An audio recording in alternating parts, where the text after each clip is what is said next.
Hello and welcome to episode number 319. This is the Project Management Podcast at pm-podcast.com and I'm Cornelius Fichtner. Welcome back to one of our premium episodes, and let me just say a big thank you to all our premium subscribers like yourself who are supporting our podcast with a paid subscription. Last week, Stephen Wearne introduced us all to the basics of managing the urgent and unexpected. We heard some of the lessons that he has learned, some best practices, and what we can implement in order to prepare our organizations. So, from the perspective of a project manager who is in charge of an urgent project, we now have the basics. But there is, of course, more to learn by revisiting actual urgent and unexpected projects to see what those projects were like and what kind of takeaways we get from them. And more than that, remember, Stephen explained to us that managing an urgent and unexpected project is really the exception. So what I want to know from him as well at the end is this: what can we learn from all of this in relation to our regular day-to-day projects? And now, is that a fire over there? Enjoy the interview. The Project Management Podcasts feature interview. Today with Professor Stephen Wearne, author and project engineer on hydro and nuclear power projects.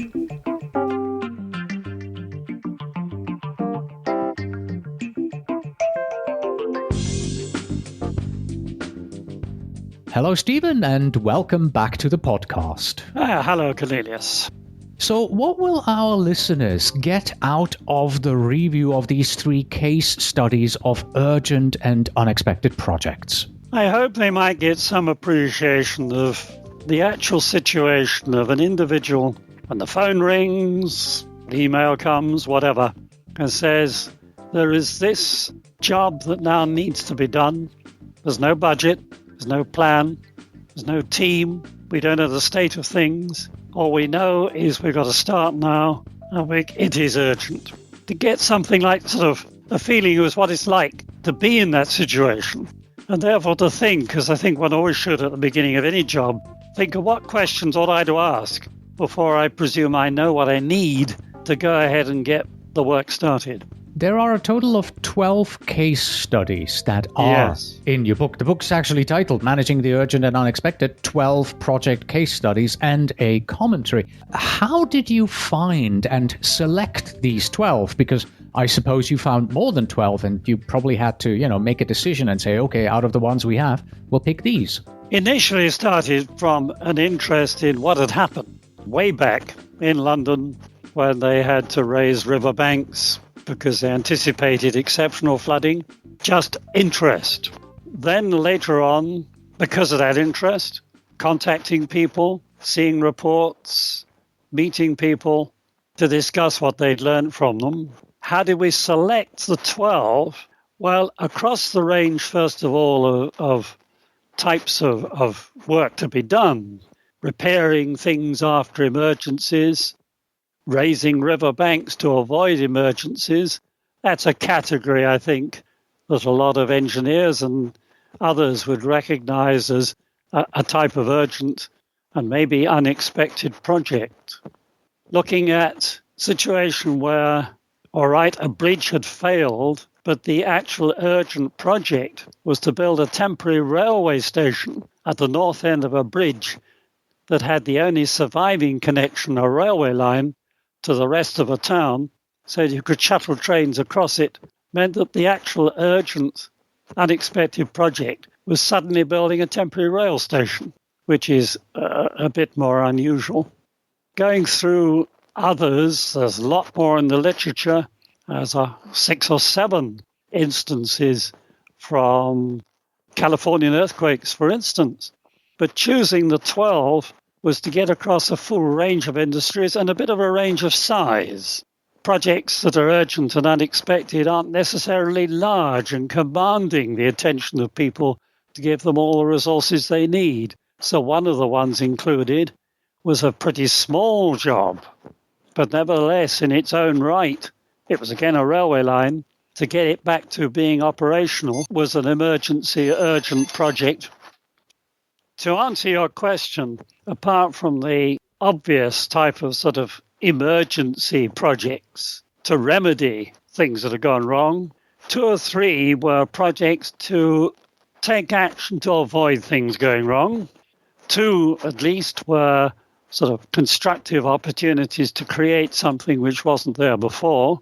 The most important, the most harrowing, the largest by far, was being invited to discuss lessons learned from the work on the 9/11 pile, which is, I was invited to it. I think that's on the strength of having published something on other ones in PMJ and in British engineering publications. So to answer your question, they were chosen partly because of the opportunities, and then amongst the opportunities, were they a fairly were they a fairly varied range of projects? And, of course, could we get sufficient independent information to have to make sort of a decent record and deduce some lessons to be learned from them?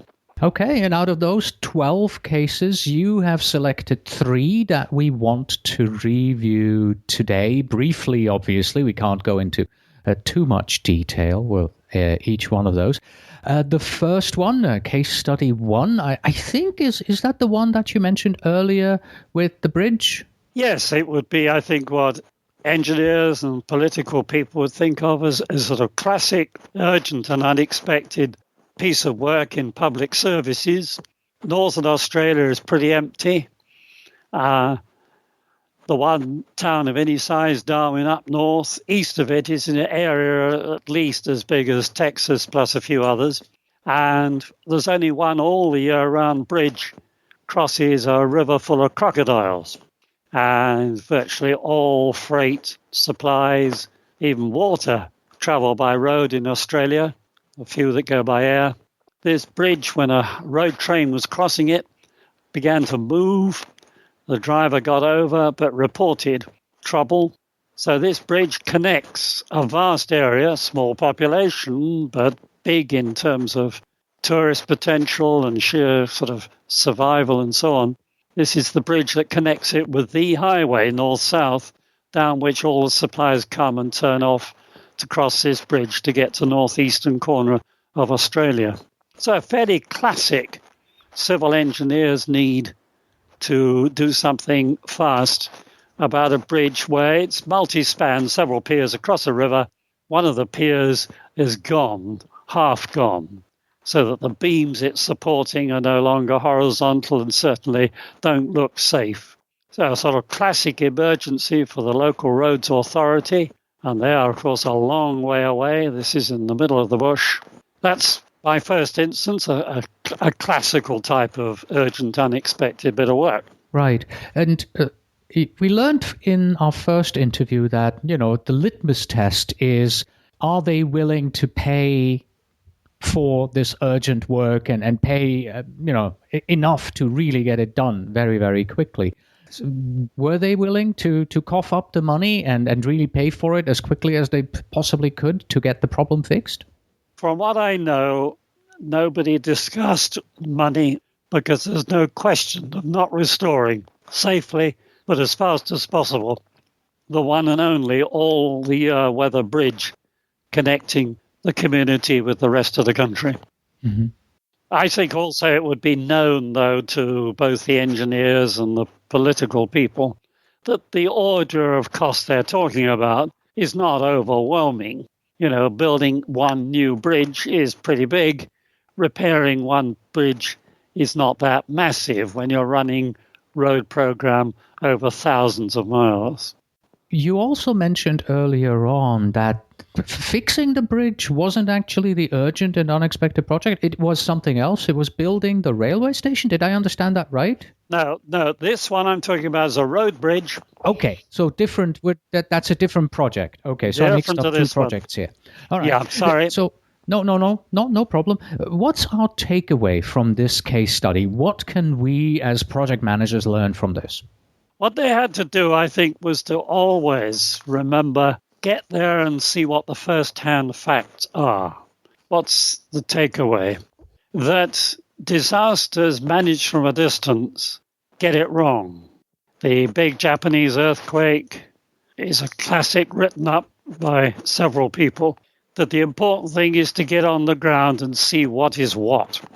Whether it's physical fact, whether it's the wishes of the community, whether it's the resources available, whether it's other events triggered off by the event which caused the problem. Distance is delusional. Is that a good phrase? It is, yes. It makes absolute sense. I think New Orleans flooding instance that the command from a distance is very heavily criticized, I think, whereas the freeway collapse in LA, where the governor dealt with things pretty directly, am I right? The mayor and the governor is commended as being a good one. I'm getting a bit far away from my recollection of the factual detail. In the case of this bridge, it's in the middle of nowhere. The river is full of crocodiles, which adds to the interest in trying to assess the state of the pile sticking out of the river. But what they did is they went there, regardless of the fact there's no facilities, no accommodation, no anything. I'm probably greatly simplifying the thought process that went on. But when they had a good look at what there was, you can see there's nil resources in the area. That is pretty vital to deciding how to tackle the job. You can think that, engineers responsible in a community and the local politicians and the community will have some idea of the physical facts of any situation and the resources available. But it seemed to me from another case that people find that they don't actually know as much as they thought when it comes to what have we got, what can we do. It's like shutting your eyes and trying to remember what's in your bookcase. You get about 10% of it right. So the lesson of this case was they went to the job, they assessed what was required, and then, secondly, they designed a solution conditioned entirely by the resources available, as distinct from the instinct, perhaps, of people to build a new bridge. All right. Let's move on to our second case study here. Tell us a bit about this particular one. What is it about? This is about a surprise opportunity in the UK television world for, it happened to be the BBC, but for an existing broadcaster at the time when digital was just coming in, to enter into the digital system when it hadn't been their plan to do so at that time. Our networks are controlled by a licensing authority. The licensing authority had invited companies to put up proposals for a digital television service. Companies have put in their proposals. I haven't looked at the details of them at all. And the one that won the license to develop this system got going on the work and then got into business difficulties. They had to give up the license that they'd won. This meant that there was an urgent need for others to come forward and take their place. So it meant that people, in this particular case, it was the BBC, had to then start to think, how would we do it? Who would we do it with? What are the resources we need? Put together fast a bid to launch a new network system, which would be a digital system, which was new. What would have been the impact if the BBC had done nothing and would not have stepped up? I don't know the answer to that. Okay. I guess the licensing authority would have just had to re-invite, and presumably, if your question really is if nobody had stepped up. Right. But they stepped up, I don't know how many others, and their bid was the one which won the job to do. What was the lesson? Yes. The lesson that struck me in that case was that within the BBC, they had a recognized role of project manager for internal purposes of managing internal projects. And this gave within the House an understanding of the role of project manager. The job, this particular project, required them to work with two other organizations to deal with programs and distribution and so on. But they had in place a project management role. And why I thought that was important is that it seems to be outside of the world of IT, engineering, construction. There isn't much recognition of the role of a project manager who, quote, is there to manage a project without, in the executive sense, being in control of the resources. So the fact that it was there in principle struck me as a very valuable thing. And they agree with me in my assessment, my write-up of how the project was executed. Could they have done anything better?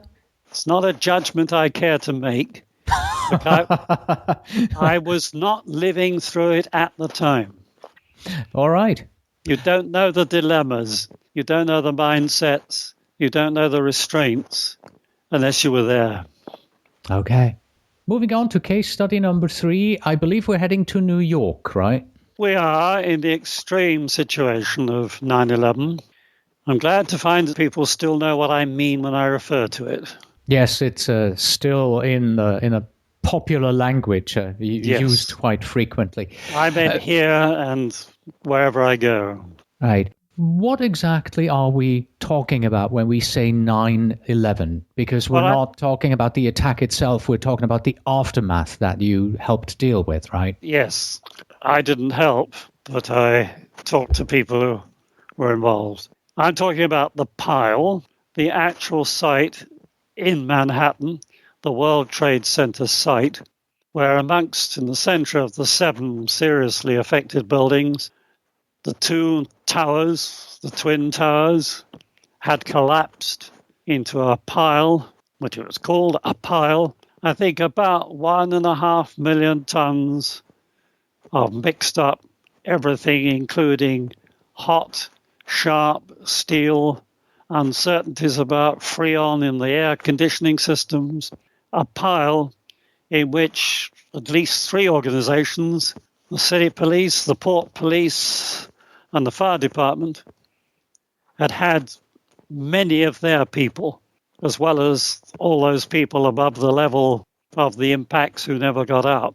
And what I'm talking about is the unexpected, harrowing, urgent need, apparent to everybody, was to rescue people, to get into that compressed, dangerous, hot, jagged mess and extract people. What exactly was your role in this whole study? I was simply invited in February 2002 to come to Austin, Texas, to a meeting, open meeting, nothing confidential, run by the U.S. Attorney General at the time. This is George W. Bush's time, of course. I think they chose Austin as perhaps their base, in a sense, away from Washington, away from New York. I don't know why. But one of the companies in one of the towers had come across the write-ups I'd done on recovery from rail accidents, flooding, and suggested I was invited to come and join in this meeting about the lessons learned on how they dealt with events at the pile. So it was the Verizon, I think, for phones, figured who it was for power. But over and above that, what I listened to and learned from was the way in which the city, it wasn't engineering, building department, estates department, found themselves having to organize the work of sifting, moving, sifting, sorting, and removing that pile. That was the project that emerged from the event to nobody's obvious view. The minutes after it had happened, everybody was separate teams, bucket brigades, were endeavoring to just move stuff and finding their comrades and colleagues. Every machine operator in Manhattan seems to have got into his crane and driven it down to the site. So the place was overloaded, not only with, onlookers and helpers and police trying to help, but over-equipped with a chaos of potentially useful equipment. And I think it's in the middle of the next day when police, fire, city authorities got together in a schoolroom building just at the edge of the centre of the site and got together and planned how to use the machinery to help facilitate what was perhaps no longer a question of rescue, but certainly was a massive question of dealing with the pile, finding the remains, identification, and so on. And out of that emerged a figure, a man called Mike Burton, who wasn't in really an engineering department for the city. It was a buildings maintenance estates department, I think.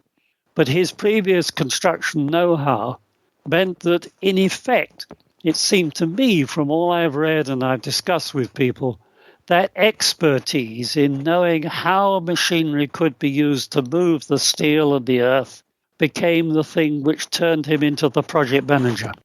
And that was the lesson I got out of that one. Apart from all the issues of the difficulties of multiple interests, control of the site, safety, dealing with the volunteers, the onlookers, maintaining safety and supporting the people at work, out of it emerged a project to move that pile, which worked because all the interests, police, fire, city, all the individuals, all the businesses, realized the need for a coordination by somebody who knew what they were doing, which was this city man who knew his city rules, he knew his city organization, he knew how the equipment available could be used, and organized the division of the site into 4 areas and got 4 big contractors, each to run one particular sector. So what we learned from that is how expertise can be crucial in the person of the project leader. It wasn't executive authority. It must have been, I think, the sheer confidence that people had in that person as an individual. And what he brought to it was the knowledge and the perception as to how to make sense out of the resources available to meet this complex, very harrowing need to move that stuff and find what you can with great care for the fact that it is, 3,000, whatever it was, people. Out of the case studies that you have in the book that we have heard just now, is there something overarching that you have personally learned, that you have personally taken away out of these cases? No, I've got a checklist of whether we covered the things we ought to cover. What I take out of the 12 cases and the others I've looked at, the reports from LA, the reports from Japan, is a dilemma, because these were the successful ones, okay? They were successful by people who didn't read our book, because it didn't exist. Only about half of them had incident management concepts or project management concepts that were likely to influence the immediate decisions on how do we decide who decides what to do. You get out of this a humble feeling that teaching and learning the lessons and research is all very well, but the human mind, Windows 1917 or whatever your head is, mine's Windows 1928, is a remarkably good machine at dealing with things, and that in some cases, the rules about how projects should be run could have actually inhibited the intellectual level of mind that decided what to do successfully. So there is a dilemma. You set up incident management systems, you set up cost control systems, you set up intelligent management systems in general. There is always the risk that they may be used to impede dealing with the unexpected, because they're not suitable for the unexpected. It's Columbus arriving in whichever island it was and assuming it was India, because his mindset was conditioned to getting to India if he went round the world. It's not my psychological expertise to do other than say that any exercises must always be varied, because otherwise you condition people to fit reality to the exercise that they'd just been through. That was the dilemma that came out of this, that the human ability to deal with the unexpected is immense. The bureaucratic ability to inhibit it is a risk. Can we maybe translate this into action items, tips, lessons learned, something that our listeners can take away from the case studies, from your experience, that they can apply on their regular projects? I don't think there's anything sophisticated. I think any checklist type of thing is potentially useful. I do have the impression that some people find checklists a negative thing. I think what people can take away from the unexpected is something which, again, was seen in the cases, which you might not have expected, that of the 12 that I'm talking about, the majority, the person in charge, took time at the beginning to think, what are we going to do? Two things simultaneously. Immediate, what are the facts? Go and look at that faulty weld. Go and look at that site. At the same time, sit back and say, what are we think we are about? That requires an attitude, a sophisticated combination. It's not, I think, unlike to being project manager at the beginning of any job. People expect you to instantly start delivering things, whereas your job is actually to think through the starting point and to assess what are we really about, what are the priorities, what are the risks, what are the resources. So I think that it is the same as running a project, that running a project should be prepared for surprises. And if somebody lands you with a surprise, saying, as project leader, I need to understand what I'm ultimately supposed to deliver, as well as the facts as to where we're starting from. I must take time to think. Sure, if a person is drowning, you put your arm out to stop them. But if they're merely in swimming difficulties, you don't jump in if you're not a good swimmer yourself. Or if you haven't got your life jacket on, that's a better thing to say. And of course, for all those among our listeners who want the details, they should pick up the book. It's called Managing the Urgent and Unexpected, 12 Project Cases and a Commentary. Published by Gower Publishing, about 220 pages or so thick, and written by Stephen Wern and Keith White-Hunt. Stephen, thank you so much for coming back on the program today and taking a look at those 3 cases with us. Well, thank you. I look forward to seeing the results. And that was our interview with Stephen Wern with 3 case studies from Managing the Urgent and Unexpected.